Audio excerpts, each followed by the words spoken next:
மகர ராசிக்காரர்களுக்கு வரவிருக்கும் பேராபத்தை தவிர்த்து நன்மை நிறைவாக பெற வேண்டும் என்றால் மகர ராசிக்காரர்கள் இந்த தருணத்தில் கூடுதல் கவனத்துடனும் விழிப்புணர்வுடனும் செயல்பட வேண்டும். மிக பெரிய அளவில் சிக்கல்களை தவிர்க்கக்கூடிய வகையில் கிரகநிலைகள் என்னென்ன வாய்ப்புகளை ஏற்படுத்தி கொடுக்க போகிறது. அது மட்டுமல்லாது மீண்டும் கட்டுப்பாடுகள் வருமா, லாக்டவுன் என்று சொல்லக்கூடிய சூழல் ஏற்படுமா, அதை கிரகநிலைகள் எந்தெந்த விஷயங்களில் உறுதிப்படுத்துகின்றன, கிரகநிலைகளின் அமைப்பு தெளிவாகவும் துல்லியமாகவும் திட்டவட்டமாகவும் என்னென்ன நிகழ்வுகளை எடுத்து காட்டுகிறது என்பதை ஆராய்ந்து பார்க்கும்போது உறுதியாகவே இந்த வேளையில் மகர ராசிக்காரர்களுக்கு பெருவாரியான கிரகநிலைகள் அதீதமான மாற்றத்தை ஏற்படுத்தி கொடுக்கக்கூடிய அமைப்பில் தற்போது வலம் வருகின்றன. இந்த வாரத்தில் பெரிய அளவிலான பிரச்சனைகள் இல்லை, மிக பெரிய அளவிலான பேராபத்து என்று சொல்லக்கூடிய பாதிப்புகள் உறுதியாகவே ஏற்பட போவதில்லை. ஆனால் வரக்கூடிய நாட்களில் சில வாரங்களுக்கு பிறகு ராசியின் அதிபதி சனி வக்ரம் பெற்று தனஸ்தானத்தை நோக்கி நகர்வது நல்ல அமைப்பு இல்லை. ராசியின் அதிபதி வலுவிழந்து வக்ரகதியில் திரும்புவது உறுதியாகவே வரவேற்கத்தக்க அமைப்பாக பார்க்க முடியாது. அதே போன்று குரு பகவானும் சப்தமத்தில் இருக்கும் அற்புதமான அமைப்பில் இருக்கக்கூடிய அமைப்பில் இருந்து அஷ்டமத்திற்கு சென்று வக்ரகதியில் திரும்புவதும் சாதகமற்ற அமைப்பாக பார்க்கப்படுகிறது. எனவேதான் இந்த வேளை உறுதியாகவே சாதகமான அமைப்பில் கிரகநிலைகள் வலம் வரும்போது பயன்படுத்தி கொண்டால் பெரிய அளவிலான பிரச்சனைகளை தவிர்த்து பேராபத்தை விலக்கி நன்மையை நிறைவாக மகர ராசிக்காரர்கள் பெற முடியும். ஏனென்றால் உலக நாடுகளுக்கிடையே இருக்கக்கூடிய சில பிரச்சனைகளுக்கு தீர்வு காண முடியாத சூழல் இருப்பதால் நிச்சயமாக பண வீக்கம் ஏற்பட்டு பண உயர்வு, விலைவாசி உயர்வு ஏற்படுகிறது. அதன் காரணமாக சில சிக்கல்களும் நெருக்கடிகளும் அதிகமாக சந்திப்பதற்கான சூழல் உண்டு. எனவே இந்த தருணத்தில் இருந்தே சிக்கனத்துடன் சில விஷயங்களை கடைபிடிக்கும் போது பல சிரமங்களையும் சிக்கல்களையும் தவிர்த்து சிறப்பான முன்னேற்றத்தை நிச்சயமாக உங்களுடைய வாழ்வில் சந்திக்க முடியும். இதை உறுதிப்படுத்தக்கூடிய வகையில் உலக நாடுகளின் தலைவர்கள் அந்தந்த நாட்டு மக்களிடம் சிக்கனத்தை கடைபிடிக்க வேண்டும் என்று எடுத்துரைக்கிறார்கள். வரக்கூடிய பேராபத்தை தவிர்க்க வேண்டும் என்றால் அது ஒன்றுதான் ஒரே வழியாக பார்க்கப்படுகிறது. அதே சமயம் கிரகநிலைகளின் அமைப்பும் மகர ராசிக்காரர்களுக்கு மட்டுமல்ல அனைத்து ராசிக்காரர்களுக்குமே மிக வலிமை வாய்ந்த குரு வக்ரகதியில் திரும்புவதும் சனியும் வக்ரகதியில் திரும்புவதும் சற்று கவனம் தேவை. அதிலும் குறிப்பாக மகர ராசிக்காரர்களுக்கு கூடுதல் கவனம் தேவைப்படுகிறது. ஏனென்றால் சாதகமற்ற நிலையில் வலுவிழக்கும் தருணமாக அமைந்திருக்கிறது. ராசியின் அதிபதி தைரிய ஸ்தானத்தில் அதீத நன்மையை கொடுக்கும் அமைப்பில் வலுவிழக்கிறார். இது நிச்சயமாக வரவேற்கத்தக்க ஒரு அமைப்பாக பார்க்க முடியாது. ஆனால் இந்த வாரத்தில் பெரிய அளவில் பிரச்சனை இல்லை.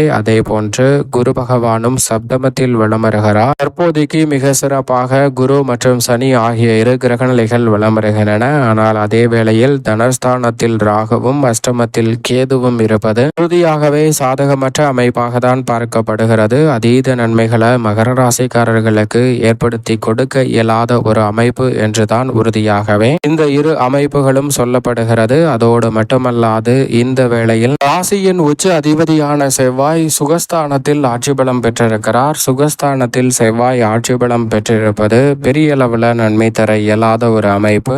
எனவே அதிக கவனத்துடன் இருப்பது நல்லது. ஆனால் ஒரு வகையில் ராசியின் உச்ச அதிபதி ஆட்சி பலம் பெற்றிருப்பதால் எதிர்பார்ப்பதை விட சில நல்ல வாய்ப்புகள் அடுத்தடுத்து கிடைப்பதற்கான சந்தர்ப்பமும் உண்டு. ருணரோக சத்துருஸ்தானம் என்று சொல்லக்கூடிய 6ஆம் இடத்தில் முக்கூட்டு கிரக நிலைகள் பல மாதங்களுக்கு பிறகு ஒன்றிணைந்திருக்கின்றன. சூரியன், சுக்கிரன், புதன் ஆகிய கிரகநிலைகள் ஒன்றிணைந்து வலம் வரக்கூடிய இந்த வேளையில் அதிரடியான மாற்றம் ஏற்படுவதற்கான சூழல் உண்டு. ருணரோக சத்துருஸ்தானம் என்று சொல்லக்கூடிய 6ஆம் இடத்தில் முக்கூட்டு கிரகநிலைகள் ஒன்றிணைந்திருக்கக்கூடிய இந்த தருணத்தில் எதிரிகள் பலம் பெறுவதற்கான வாய்ப்புகள் உண்டு. உடல்நலம் சார்ந்த விஷயங்களிலும் கூடுதல் கவனம் தேவை. மறைந்த புதனால் நிறைந்த தனலாபம் உண்டு என்று சொன்னாலும் கூட சற்று விழிப்புணர்வுடன் செயல்பட்டால் நல்ல வாய்ப்புகளை இந்த தருணத்தில் உருவாக்கி வரவிருக்கும் சிக்கல்களை நிச்சயமாக தவிர்க்க முடியும். சந்திரன் பல இடங்களில் மாறி மாறி வலம் வருகிறார். நன்மை தீமை கலந்த ஒரு அமைப்பை தான் ஏற்படுத்துகிறார். இப்படி நவகிரகநிலைகளின் அமைப்பும் இந்த வேளையில் இருக்கக்கூடிய இந்த தருணத்தில் குடும்பம் சார்ந்த பணிகளை பொறுத்த வரைக்கும் ராகு,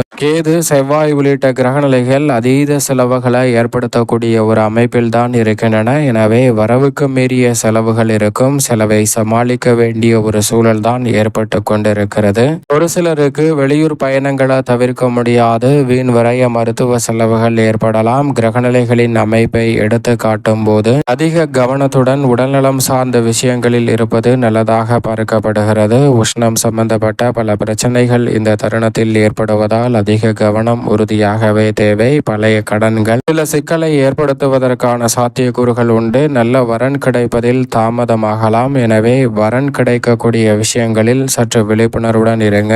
இந்த தருணத்தில் அடிக்கடி உணர்ச்சி வசப்பட்டு சில தவறான முடிவுகளை எடுக்கக்கூடிய விஷயங்கள்ல கூடுதல் கவனத்துடன் இருப்பது நல்லதாக பார்க்கப்படுகிறது. அதே வேளையில் இந்த தருணத்தில் எக்காரணத்தை முன்னிட்டும் உணர்ச்சி வசப்பட்டு முடிவுகளை எடுக்க வேண்டாம். பண புழக்கம் குறைவதற்கான சாத்தியக்கூறுகள் உண்டு. ஏனென்றால் இந்த தருணத்தில் உணர்ச்சி வசப்பட்டு உத்தியோகம் தொழில் ரீதியாக முடிவெடுத்தால் எதிர்காலத்தில் பல சிக்கல்களை சந்திக்கக்கூடிய சூழல் உருவாகலாம். எனவே உணர்ச்சி வசத்திற்கு இடம் கொடாமல் நிச்சயமாக நிதானத்துடனும் பொறுமையுடனும் இந்த தருணத்தில் நடந்து கொள்ள வேண்டும் என்பதை திட்டவட்டமாக கிரகநிலைகள் எடுத்து காட்டுகிறது. அதே சமயம் சக பணியாளர்கள் மேலதிகாரிகளின் ஒத்துழைப்பு சாதகமாக அமையாத சூழல் உண்டு. அந்த நேரங்களில் சற்று பொறுமையும் நிதானமும் கடைபிடிப்பது நல்லது. மனதிற்கு மகிழ்ச்சி தற்போது அளிக்கவில்லை என்றாலும் எதிர்காலத்தில் சிறப்பான மகிழ்ச்சியை ஏற்படுத்தி கொடுக்கும். புதிய முயற்சியில் புதிய வேலை வாய்ப்பிற்காக ஈடுபடும் மகர ராசிக்காரர்களுக்கு சின்ன சின்ன தடைகள் வரலாம். வெளிநாட்டு வேலை வாய்ப்பு உள்ளிட்டவை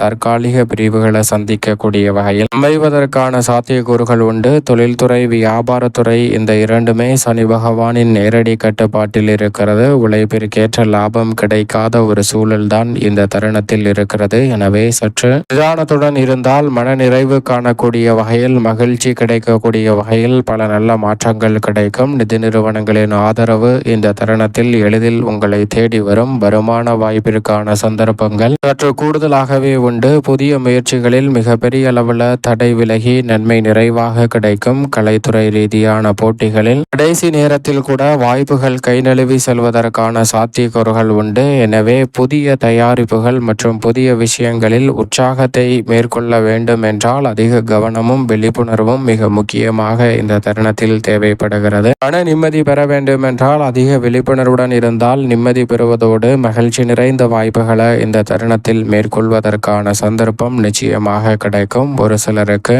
ஏற்புகள் குறைவதற்கான சாத்தியக்கூறுகள் உண்டு. நிதானம் மிக முக்கியமாக தேவை. அரசியல் சார்ந்த பணிகளில் கிரகநிலைகளின் அமைப்பு சாதகமாகவும் அதே சமயம் சாதகமற்ற சூழலையும் உருவாக்குகிறது. இப்படி ஒரு குழப்பமான சூழலை கிரகநிலைகள் உருவாக்கும் போது அவசரப்பட்டு கருத்துக்களை தெரிவிக்க வேண்டாம். சில கருத்துகளால் சில பிரச்சனைகள் வரலாம். மதிப்பும் மரியாதையும் குறையலாம். அது அனுபவபூர்வமாக உணர்வதற்கான சாத்தியக்கூறுகள் உண்டு. எனவே அதிக கவனத்துடன் நடந்து கொள்வது நல்லது. மாணவ மாணவியரின் கல்வியில் கூடா நட்பு கேடாக முடியலாம். மாணவர்களின் நட்பு சார்ந்த விஷயங்களில் பெற்றோர்கள் சற்று கூடுதல் கவனம் தேவை. அது மட்டுமல்லாது கல்வி சார்ந்த விஷயங்களிலும் சற்று விழிப்புணர்வுடன் இருந்தால் கல்வியில் ஏற்படும் சிரமங்களை தவிர்க்க முடியும். விவசாயம் சார்ந்த பணிகளில் எதிர்பாராத விளைச்சலும் வருமானமும் கிடைத்தாலும் கூட அடுத்த கட்ட நடவடிக்கை மேற்கொள்ளக்கூடிய விஷயங்களில் தேவையான அடிப்படையான வசதிகள் தட்டுப்பாடு அடைவதற்கான சாத்தியக்கூறுகள் உண்டு. எனவே முன்கூட்டியே திட்டமிடுதல் நல்லது.